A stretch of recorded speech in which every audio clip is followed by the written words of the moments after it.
Hello বন্ধুরা, চলে যাচ্ছি আজকে একটি নতুন ভিডিও নিয়ে। তো আমি দীপ, চলুন শুরু করা যাক। তো কাস্টমার আজকে এসে বলছে যে মোবাইলটি হঠাৎই চলতে চলতে বন্ধ হয়ে যায় এবং তারপরে হ্যাঙ্গর লোগোতে আটকে যায়।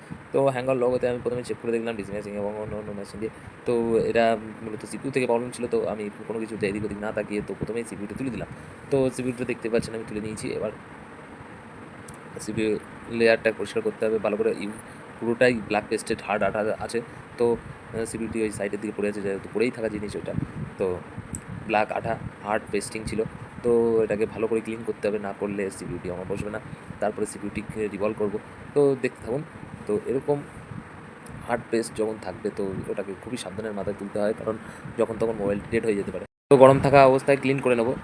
তো দেখতেই পাচ্ছেন আমার সিপিইউটি রিবলিং এবং ক্লিনিং করাটাও হয়ে গিয়েছে, কারণ ক্লিনিং করার সময় আমার ভালো করে ক্লিন করতে হয়, কারণ নিচের লাইন যদি একটাও নষ্ট হয়ে যায় তখন আমার সিপিইউ বসানোর জায়গাটা নষ্ট হয়ে যাবে এবং ফোনটি ডেড হয়ে যাবে পুরোপুরি। যার কারণে সিপিইউর যে লেয়ারটা সেটা ভালো করে পরিষ্কার করতে হয় এবং সিপিইউর যার উপরে বসবে মাদারবোর্ডের লেয়ারটাও ভালো করে পরিষ্কার করতে হয়, কারণ হার্ড আটা থাকে প্রচণ্ড। তো দেখতেই পাচ্ছেন এখন মোবাইলটি আমার সিপিইউটি বসানো হয়ে গিয়েছে। তো সিপিইউ বসানোর যখন আমার কমপ্লিট, এবার আমার মাদারবোর্ডটাকে ভালো করে ঠান্ডা করতে হবে, কারণ বিশাল হিট থাকে। কারণ এই অবস্থায় তো মোবাইলে লাগানো যাবে না, কারণ এবার মাদারবোর্ডটা ভালো করে ঠান্ডা করে নেই আমি, আমার ফোনে স্ট্যান্ডটা লাগিয়ে দিই। তো স্ট্যান্ডে লাগানোর পরে তো দেখতেই পাচ্ছেন এবার মাদারবোর্ডটা আমার ঠান্ডা হয়ে গিয়েছে। তো এবার খুলে নেবো। এবার মোবাইলে লাগিয়ে চেক করে দেখবো যে মোবাইলটি আমার পারফেক্টলি অন হচ্ছে কিনা।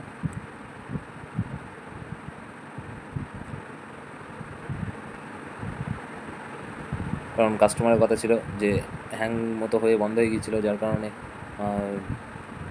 প্রথমেই হ্যাং অন লোগোতে আটকে আছে, কারণ পুরোপুরি অন হচ্ছিল না। তো এবার দেখে নেবো পুরোপুরি অন হচ্ছে কিনা।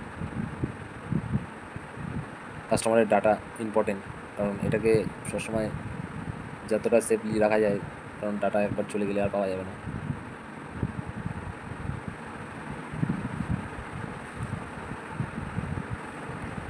জ্যাকটা ভালো করে লাগাতে হবে।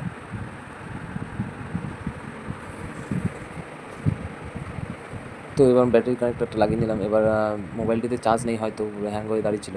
তো চার্জে দিয়ে বসিয়ে দেখবো একবার। তো ভাইব্রেশন হয়েছে। তো দেখুন রেডমি লেখা চলে এসেছে। তো থ্যাংক ইউ বন্ধুরা।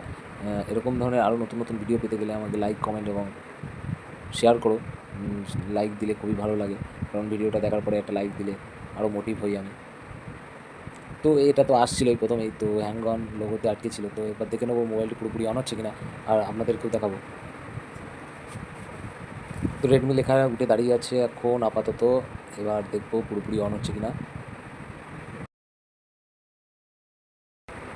তো দেখতেই পাচ্ছেন মোবাইলটি পুরোপুরি অন হচ্ছে এবার। তো অন হয়ে গিয়েছে মোবাইলটি, সম্পূর্ণ ডান হয়েছে কাজটি, সব জায়গায় টাচে কাজ করছে।